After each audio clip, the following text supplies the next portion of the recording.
Gosta de estar bem informado? Apenas por tempo limitado temos uma oferta especial. Todos os conteúdos Observador com 52% de desconto. Ler as notícias que importam, ao minuto, artigos de opinião sem restrições ou acesso antecipado aos Podcast Plus e muitos mais benefícios. Tire a prova dos 9 e descubra as nossas ofertas. Flash Sale Observador. Mais benefícios, metade do preço. Assine agora em observador.pt por 1 ano com 52% de desconto.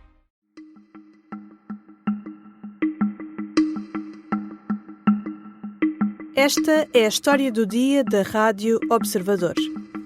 Com a saída de Barnier, quem conseguirá unir a França?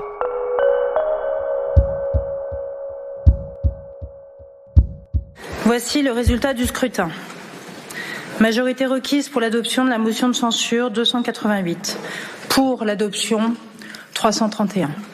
Le Premier ministre doit remettre au Président de la République la démission du gouvernement. O governo francês, liderado por Michel Barnier, foi derrubado esta quarta-feira por uma moção de censura que reuniu os votos a favor do Bloco da Esquerda da Nova Frente Popular e do partido de extrema-direita União Nacional.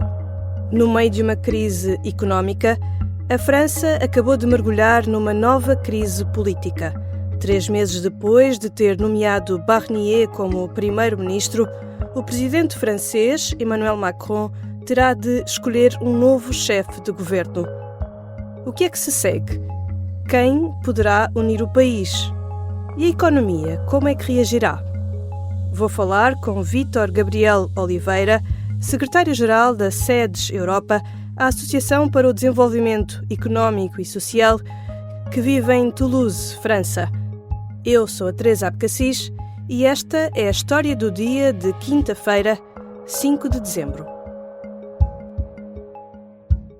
Vítor Gabriel Oliveira, bem-vindo. Obrigado, antes de mais, pelo convite da Rádio Observador para a história do dia. O Vítor esteve aqui, precisamente na história do dia, a seguir às eleições em França, em julho. Já na altura antecipou uma vida difícil para este novo governo francês. E agora estamos aqui outra vez. Sim, o Michel Barnier tinha uma tarefa muito difícil, portanto, o Michel Barnier tem muita experiência política, é um homem habituado a negociações, mas a outro tipo de negociações. As negociações que o Michel Barnier estava habituado eram umas negociações mais diplomáticas, foi emissário da União Europeia para o Brexit, mas as negociações que teve que fazer nestes últimos meses e semanas na Assembleia Nacional revelaram-se muito mais difíceis. É preciso mais jogo de cintura e estando, se me permite usar esta expressão, refém da extrema-direita por um lado e da coligação de esquerda por outro, tornou-se muito difícil conseguir acordos, nomeadamente, e isso foi aquilo que fez cair o governo francês, acordos para reforma da segurança social. O governo de Michel Barnier acabou de cair, com uma moção de censura apresentada pela esquerda e votada em conjunto com a extrema-direita. Michel Barnier acaba também de fazer história ao liderar o governo mais curto da história da Quinta República Francesa, que começou em 1958. Sim, por curioso que seja, é com o apoio da extrema-direita que cai o governo. Portanto, não é a extrema-direita que apresenta esta moção que faz cair o governo, isto por uma questão técnica, porque Marine Le Pen entregou a moção de censura cerca de 1 hora depois da moção de censura do Nouvelle Front Populaire, portanto, que é essa moção que faz cair. Portanto, sendo votada a primeira moção, já não há necessidade da votação da segunda, e claro, Michel Barnier, pelas piores razões, fica ligado aqui ao governo mais curto da história da Quinta República Francesa. Michel Barnier é um político reputado em França. Para a sua carreira não merecia sair assim, mas infelizmente a composição parlamentar já ditava, e nós em julho já falávamos disto, já ditava que isto pudesse acontecer, porque é muito difícil ficar refém desta coligação de centro-esquerda. Eu referia só que também a coligação de centro-esquerda é ela própria uma coligação, ou seja, dentro da própria coligação é difícil em muitas matérias ter acordos estáveis para para votações. É preciso haver negociação dentro desta própria coligação, portanto isto é uma negociação sobre uma negociação sobre uma negociação, portanto, ou seja, complexifica ainda mais. E do outro lado temos Marine Le Pen, que aproveitou o balão de oxigênio para conseguir que o governo caísse. Voilà la réalité. C'est pas par plaisir que j'ai présenté quasiment que des mesures difficiles dans ce budget. J'aurais préféré distribuer de l'argent, même si nous ne l'avons pas, pour faciliter les choses et les discussions. Cette réalité, elle reste là. Et écoutez-moi bien, elle ne disparaîtra pas par l'enchantement d'une motion de censure. Mesmo antes da votação destas moções de censura, Barnier fez um longo discurso onde apelou ao sentido de Estado dos deputados. Acusou-os de colocarem os seus próprios interesses à frente do país e avisou que os problemas económicos que a França enfrenta não vão ser resolvidos com a queda do governo. Como é que ouviu este discurso? Eu do discurso retive uma frase que Michel Barnier disse e que passo a citar, que é: não se pode sacrificar o futuro pelo presente. Aquilo que Michel Barnier chamou a atenção, e ele é um homem de centro-direita, bastante ligado a questões económicas, aquilo que ele quis referenciar foi que os problemas amanhã estarão em França. Amanhã, por curiosidade, está marcada uma greve geral em França, mas os problemas amanhã provavelmente serão ainda mais densos, ainda mais complexos. Michel Barnier falou e escalpelizou os números da dívida francesa, disse que a França está a passar por uma crise sem precedentes. Eu tive quase um déjà vu quando ouvi Michel Barnier falar sobre esta crise e o que a França poderá enfrentar em termos de números do déficit, quando em Portugal, nas últimas semanas do governo liderado por José Sócrates, ouvíamos falar que havia uma crise que não conseguimos resolver, e neste momento Portugal, em França, é um país que é muitas vezes citado pelo bom trabalho que fez nas contas públicas, e os políticos franceses referem isso bastantes vezes em círculos mais privados. Portanto, aquilo que se passou em alguns países do sul da Europa, e nomeadamente Portugal, que levaram a um ajuste brutal das contas públicas, é percepcionado em França que neste momento possa vir a acontecer o mesmo. Depois da moção de censura, o primeiro-ministro deve apresentar a sua demissão ao presidente, Emmanuel Macron, que tem agora de apresentar um novo nome para formar governo. Fontes do Eliseu avançaram à Reuters que Macron quer resolver o impasse rapidamente para não deixar uma crise instalar-se. Mas há alguém que ainda pode unir este Parlamento fragmentado?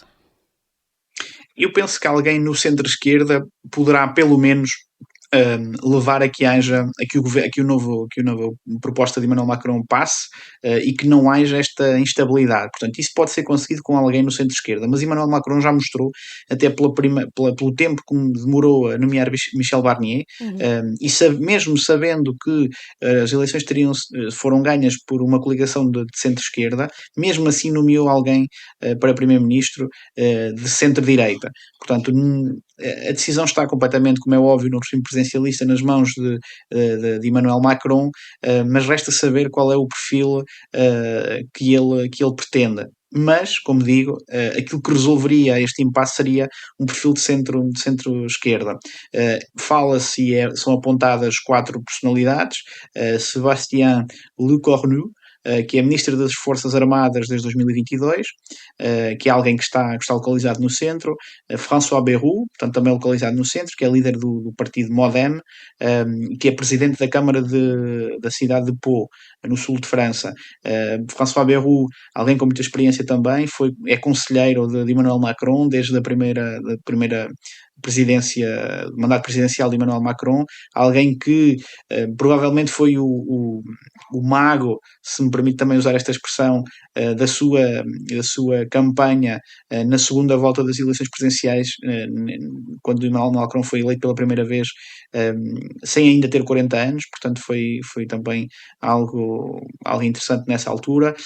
Bernard Cazeneuve, portanto foi ex-primeiro-ministro de François Hollande em 2016 e 2017, que é alguém do centro-esquerda, e Bernard Cazeneuve provavelmente poderia ser a figura que conseguiria, apesar de também ter que ser aceito, como eu falava há pouco, estas negociações têm que ser feitas também dentro do centro-esquerda, portanto, ou seja, dentro da coligação da Nouvelle Front Populaire, portanto, da nova Frente Popular, portanto, não basta ser aceito pelo PS, não basta ser aceito pelos Verdes, portanto, tem que ser aceito pela coligação. Portanto, e aí há uma dificuldade acrescida. E para terminar, Bruno Ratailleux, portanto, que é ministro do Interior de Michel Barnier, que era ministro do Interior de Michel Barnier, o governo caiu há poucos minutos, e que é dos republicanos, que é de centro-direita, mas que tem criticado muito ferozmente a extrema-direita, e deixava-lhe aqui a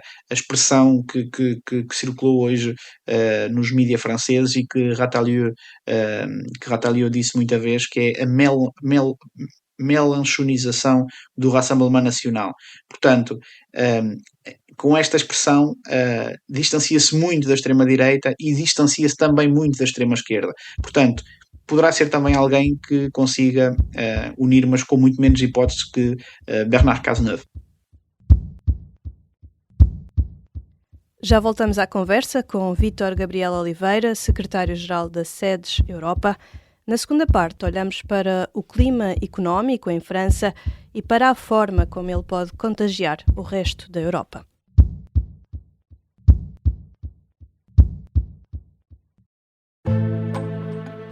O sargento na cela 7.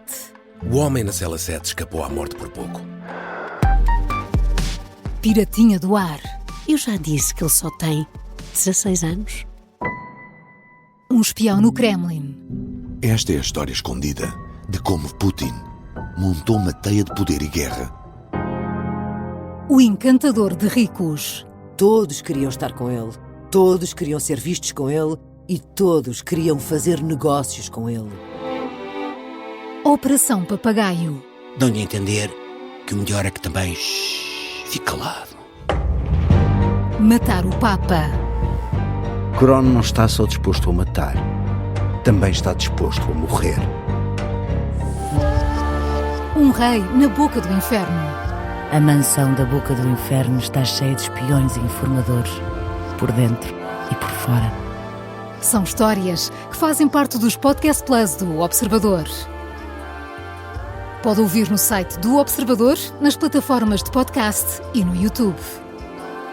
Podcast Plus é mais do que um podcast.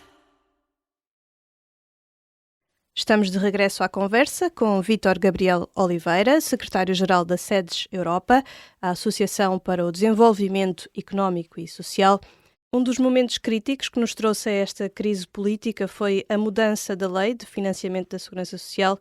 O primeiro-ministro francês recorreu a um artigo da Constituição para ultrapassar a necessidade de aprovação do documento no Parlamento. Foi um erro?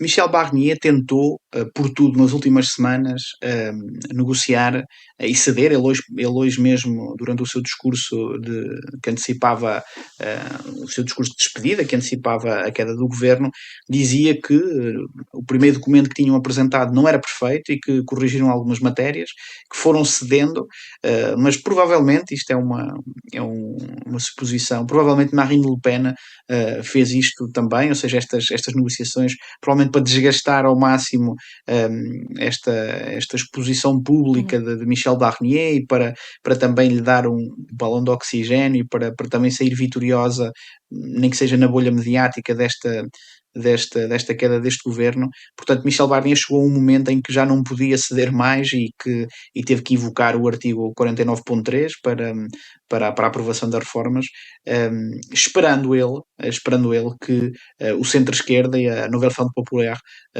não fizesse aquilo que fez, que foi colocar uma moção de censura que fez com que o seu governo caísse. Portanto, e era isso que foi essa a estratégia de Michel Barnier que saiu gorada.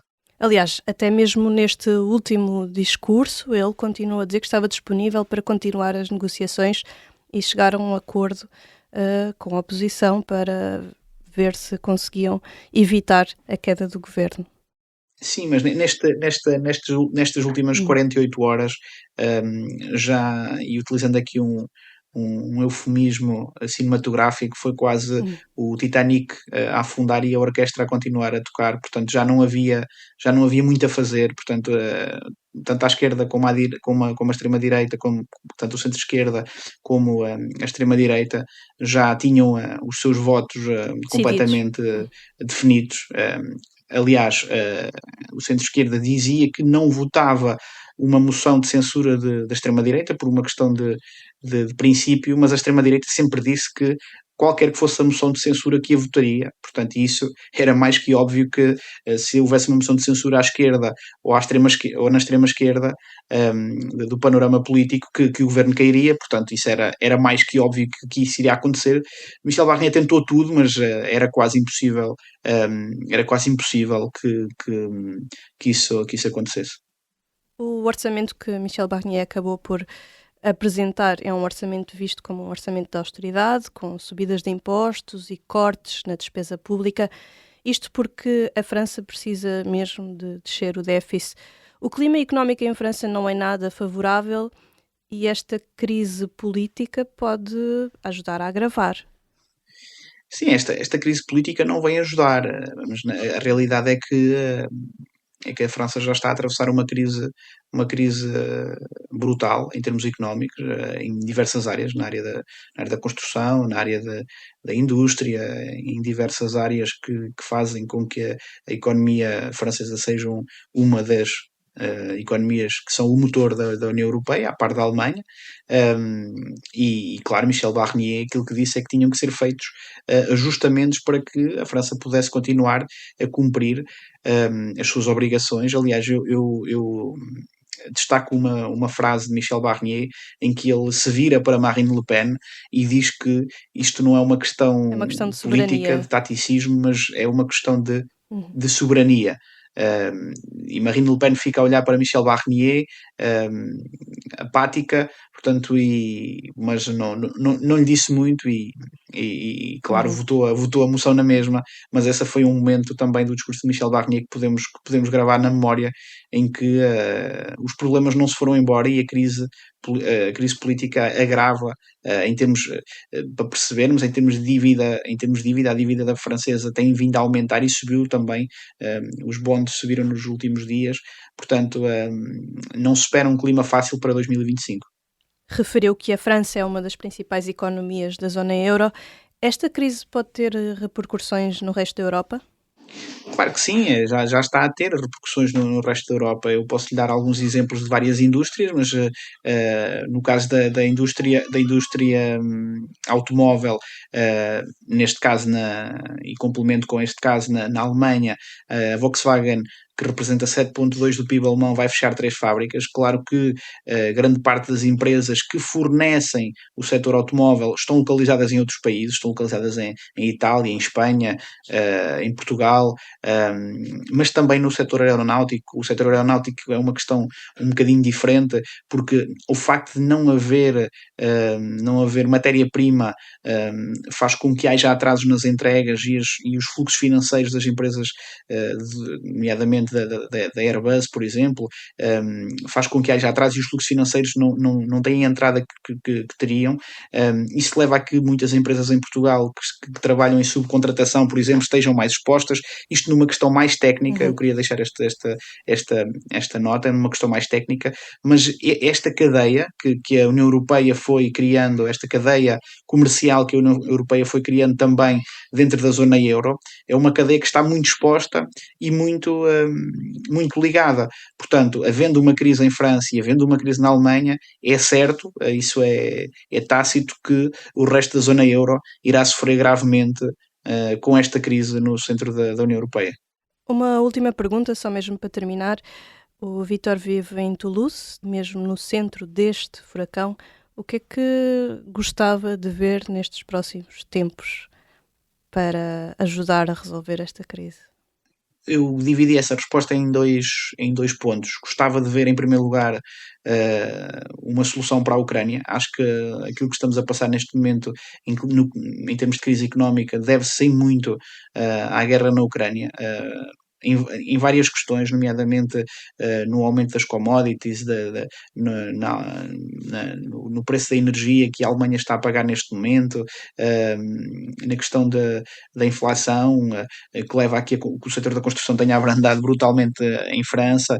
Portanto, resolver o problema da Ucrânia seria basilar para o futuro da União Europeia, porque temos uma guerra à porta. Esperemos que dia 20 de janeiro, quando Donald Trump tomar posse, já tínhamos uma visão daquilo que pode acontecer na Ucrânia. E o segundo era, depois desse problema estar resolvido, que a Comissão Europeia apresentasse um plano firme. Neste momento tem um colégio de comissários recém-eleito e apresentasse um plano firme de relançamento da economia da zona euro, já com a questão estabilizada em termos de defesa, mas que neste momento falarmos e prepararmos em questões de defesa ou noutras questões, fragilizar a economia, porque qualquer economia que esteja à beira de uma guerra ou próximo de uma guerra está mais fragilizada do que se não estiver. Portanto, era isso que eu gostava de ver, era que a Comissão Europeia apresentasse um plano fortíssimo para o crescimento destes países e para a reformulação. Também deixar-lhe esta última nota. A União Europeia tem estado muitas vezes na vanguarda legislativa de muita matéria, e que retira à União Europeia competitividade, aumenta a sustentabilidade dos processos, aumenta a forma como devemos ver o que é a sociedade, a indústria, a sustentabilidade no futuro, mas na realidade o mundo está cada vez mais globalizado, as economias estão cada vez mais interligadas e neste momento a União Europeia está a concorrer contra países ou contra conjuntos de países, como são os BRICS, por exemplo, países como são a China, que têm completamente uma posição antagónica nas suas produções e nas suas cadeias produtivas, nos direitos dos trabalhadores. Dou-lhe um exemplo e para terminar, nas últimas semanas temos passado por muitos protestos em França na área da agricultura, muitos agricultores em muitos protestos por causa da assinatura do acordo entre a União Europeia e o Mercosul. Esse acordo irá permitir, por um lado, uma grande abertura ao mercado da América do Sul, mas por outro lado, e aquilo que se queixam os agricultores franceses, é que a maneira como é produzido aquilo que entrará em França a partir desse momento é completamente dispar das regras que existem em França, e isso irá quebrar completamente o mercado o mercado francês em várias áreas da agricultura. Só para lhe dar um exemplo de como a Europa também precisa de pensar como é que quer ser competitiva e como é que quer ganhar na economia e no crescimento neste mundo globalizado. Este é o maior desafio na Europa neste próximo ciclo europeu. Obrigada, Vítor Gabriel Oliveira. Obrigado.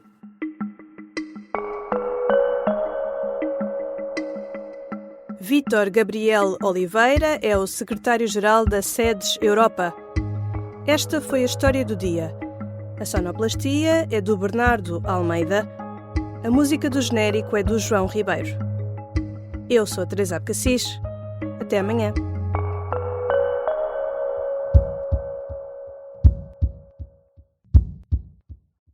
Se gostar deste podcast, pode seguir, dar 5 estrelas e comentar o episódio na Apple Podcasts ou no Spotify. Pode também subscrever e gostar no YouTube. Assim recebe uma notificação sempre que houver um novo episódio.